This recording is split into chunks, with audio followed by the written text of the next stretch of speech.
Assalamualaikum warahmatullahi wabarakatuh. Perkenalkan, saya Muhammad Wahyu Widayana sebagai moderator. Di sini kami akan mempresentasikan mengenai bab informasi akuntansi pertanggungjawaban. Kelompok 4 terdiri dari Asrul Ma'arif, NIM 2019-11238, Muhammad Wahyu Widayana, NIM 2019-11239, Aina Alia Nurun Nafiah, NIM 2019-11246, Gita Fitrotul Nurus Sifa, NIM 2019-11247, Kunci Fatul Aula, NIM 2019-11257. Selanjutnya akan dilanjutkan oleh rekan saya. Konsep informasi akuntansi pertanggungjawaban. Informasi akuntansi pertanggungjawaban adalah suatu informasi tentang aktiva, pendapatan, dan biaya yang menjadi wewenang dan tanggung jawab unit-unit organisasi yang bertanggung jawab atas pertanggungjawaban tertentu dalam suatu organisasi.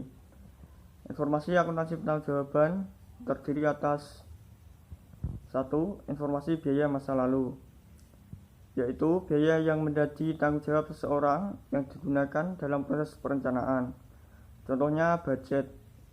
Yang kedua, informasi biaya masa datang, yaitu biaya sesungguhnya yang menjadi tanggung jawab seseorang dalam bentuk laporan. Contohnya laporan pertanggungjawaban dan laporan keuangan. Manfaat informasi akuntansi pertanggungjawaban. Yang pertama, informasi akuntansi pertanggungjawaban yang berupa informasi masa yang akan datang, memiliki manfaat untuk penyusunan anggaran. Proses penyusunan anggaran pada dasarnya adalah proses penetapan peran dalam usaha mencapai sasaran perusahaan. Yang kedua, informasi akuntansi pertanggungjawaban yang berupa informasi masa lalu, yang bermanfaat sebagai informasi akuntansi pertanggungjawaban sebagai penilaian kerja manajer pusat pertanggungjawaban, dan informasi akuntansi pertanggungjawaban sebagai pemotivasi manajer. Yang ketiga, informasi akuntansi pertanggungjawaban memungkinkan pengelolaan aktivitas. Dengan menyajikan informasi yang dipisahkan dalam biaya penambah dan bukan penambah nilai, selain itu manajer juga memperoleh biaya bukan penambah nilai yang memungkinkan mereka memusatkan pengendalian mereka terhadap aktivitas bukan penambah nilai dan dapat memungkinkan untuk melakukan penyempurnaan efisiensi aktivitas penambah nilai. Yang keempat, informasi akuntansi pertanggungjawaban memungkinkan pemantauan efektivitas program pengelolaan aktivitas. Dengan menyajikan informasi biaya yang dipisahkan ke dalam biaya penambah dan bukan penambah nilai dalam bentuk perbandingan dari periode ke periode, yang mengakibatkan manajer dapat memantau efektivitas program pengelolaan aktivitas dan merumuskan keputusan-keputusan strategik. Berikut ini merupakan fungsi informasi akuntansi pertanggungjawaban. Yang pertama, menyiapkan budget untuk masing-masing responsibility center. Yang kedua, mengukur performa dari masing-masing responsibility center. Yang ketiga, menyiapkan skema pelaporan secara periodik yang membandingkan jumlah secara aktual dan jumlah budget. Sistem pertanggungjawaban tradisional menurut Mulyadi tahun 1997-214. Sistem akuntansi pertanggungjawaban tradisional adalah suatu sistem akuntansi yang disusun sedemikian rupa sehingga pengumpulan dan pelaporan biaya dan pendapatan dilakukan sesuai dengan pusat pertanggungjawaban dalam organisasi dengan tujuan agar dapat ditunjuk orang atau kelompok orang yang bertanggung jawab atas penyimpangan biaya dan atau pendapatan yang dianggarkan. Berikut ini merupakan karakteristik sistem akuntansi pertanggungjawaban, yaitu 1. Adanya identifikasi pusat pertanggungjawaban. 2. Standar ditetapkan sebagai tolak ukur kinerja manajer yang bertanggung jawab atas pusat pertanggungjawaban tertentu. Dan yang ketiga, Kinerja manajer diukur dengan membandingkan realisasi dengan anggaran. Dan nomor 4 terakhir, manajer secara individual diberi penghargaan atau hukuman berdasarkan kebijakan manajemen yang lebih tinggi. Berikut kelemahan-kelemahan sistem akuntansi. 1.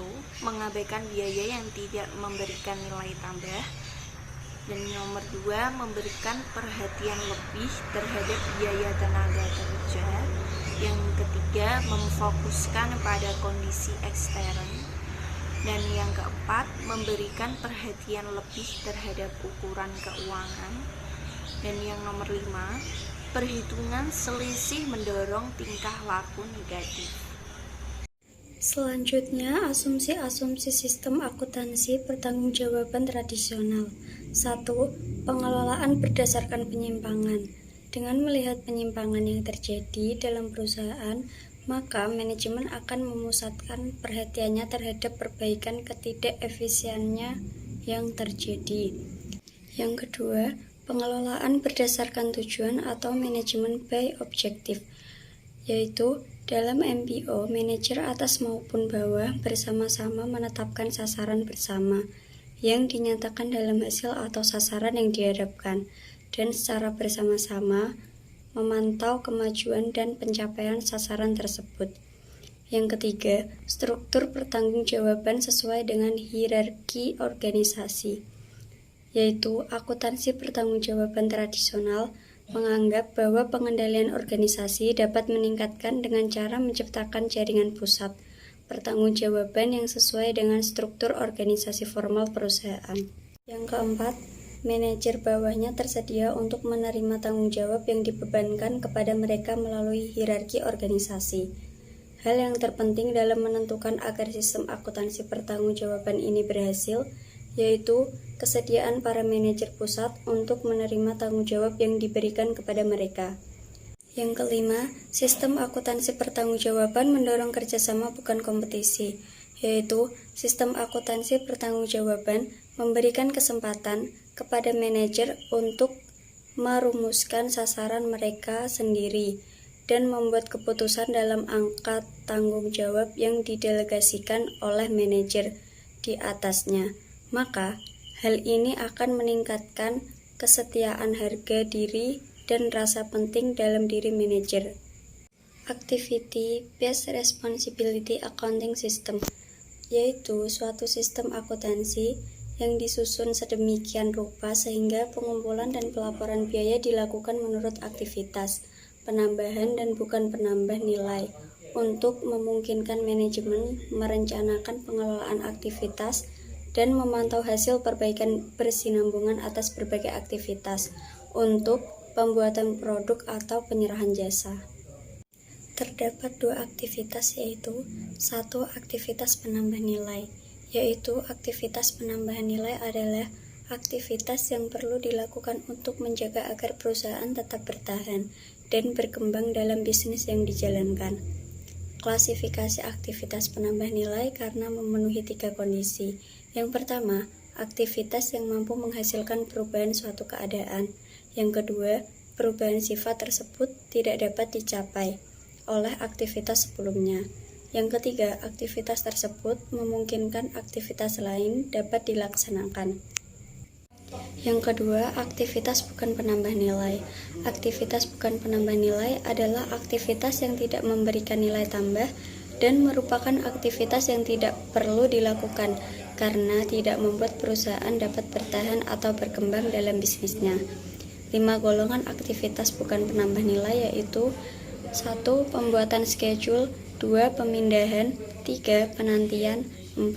Inspeksi, 5. Penyimpanan.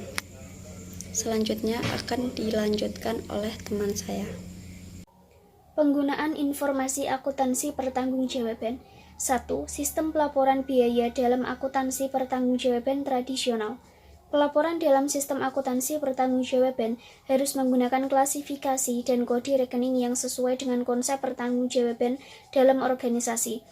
Jenis laporan biaya yang dihasilkan oleh akuntansi biaya dalam sistem akuntansi pertanggungjawaban tradisional meliputi A. Laporan pertanggungjawaban atau Responsibility Cost Report, bertujuan agar manajer melakukan pengelolaan biaya dengan cara membandingkan biaya yang direalisasikan dengan biaya yang dianggarkan. B. Laporan biaya produksi atau Cost of Production Report, yang bertujuan untuk menyajikan laporan biaya produksi untuk analisis biaya produk yang dihasilkan perusahaan tiap bulan. Yang kedua, sistem pengelolaan akuntansi pertanggungjawaban dalam akuntansi pertanggungjawaban tradisional. Oleh biaya yang terjadi dikumpulkan untuk setiap tingkat manajemen, maka biaya-biaya harus digolongkan dan diberi kode sesuai dengan tingkat manajemen yang berbeda dalam struktur organisasi. Ada dua yang dapat dilakukan dalam menentukan terkendalikan atau tidaknya biaya, yaitu yang pertama didasarkan pada biaya yang dikeluarkan. Contohnya, Departemen Listrik dibebani tanggung jawab atas terjadinya biaya listrik tersebut karena biaya listrik dikeluarkan oleh Departemen Listrik, sedangkan bagian Departemen Produksi dan departemen lain tidak dibebani. Yang kedua, berdasarkan pada sumber daya yang dikonsumsi. Contohnya, Departemen Listrik menjadi tanggung jawab penuh manajer listrik atau dapat dialokasikan ke departemen pemakai suatu yang perilaku manajer yang hendak dituju. Rekayasa informasi akuntansi pertanggungjawaban. Untuk memungkinkan manajemen melakukan pengelolaan aktivitas, sistem akuntansi pertanggungjawaban harus memisahkan biaya penambahan nilai dan biaya bukan penambahan nilai. Diperlukan agar manajemen yang pertama dapat memisahkan perhatian mereka terhadap pengurangan dan akhirnya penghilangan biaya bukan penambahan nilai. 2. Menyadari besarnya pemborosan yang sekarang sedang terjadi. 3. Memantau efektivitas program pengelolaan aktivitas dengan menyajikan biaya bukan penambahan nilai kepada manajemen yang dalam bentuk perbandingan antar periode. Untuk mengidentifikasi dan menghitung biaya penambahan nilai dan bukan penambahan nilai adalah dengan mengidentifikasi cost driver, yaitu biaya yang menjadi penyebab biaya aktivitas tertentu, dengan perhitungan biaya penambahan nilai sama dengan KST dikali HST. Biaya bukan penambahan nilai sama dengan selisih KST dan ditambah KS dikali HST. KST sendiri itu merupakan kuantitas standar, HST itu merupakan harga standar, KS merupakan kuantitas sesungguhnya. Contoh, Departemen Produksi 1 PT X memisahkan aktivitas menjadi dua golongan, aktivitas penambah nilai dan aktivitas bukan penambah nilai. Komponen dan cost drive-nya sebagai berikut. Aktivitas pemakaian bahan baku kuantitas standar sebesar 230.000 per kilogram, kuantitas sesungguhnya 260.000 kilogram, harga standar 2.500.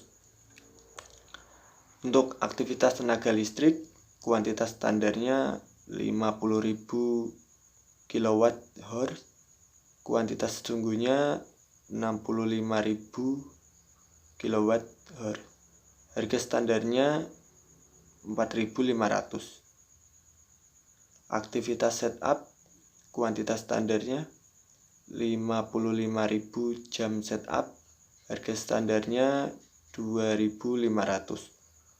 Untuk aktivitas inspeksi, kuantitas standarnya 30.000 jam inspeksi, harga standarnya 3.000.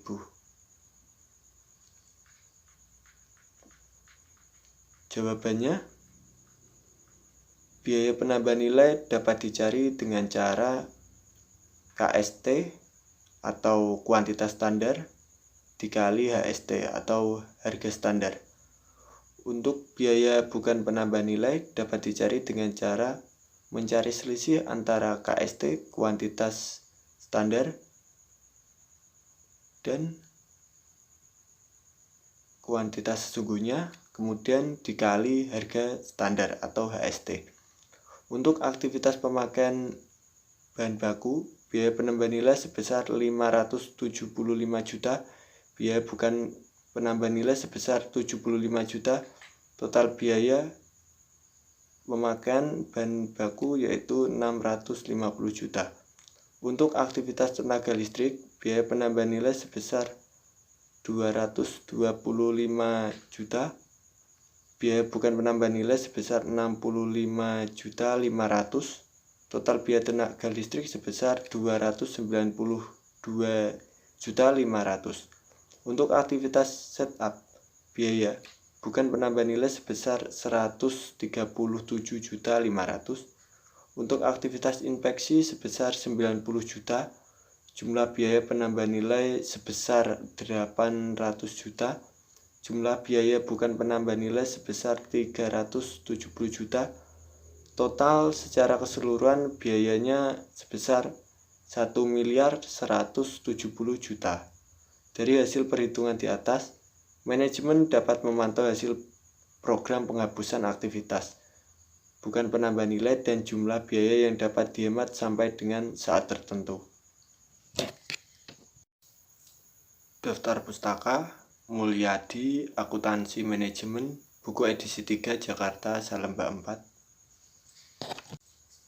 Sekian presentasi dari kelompok kami. Kurang lebihnya kami meminta maaf. Wassalamualaikum warahmatullahi wabarakatuh.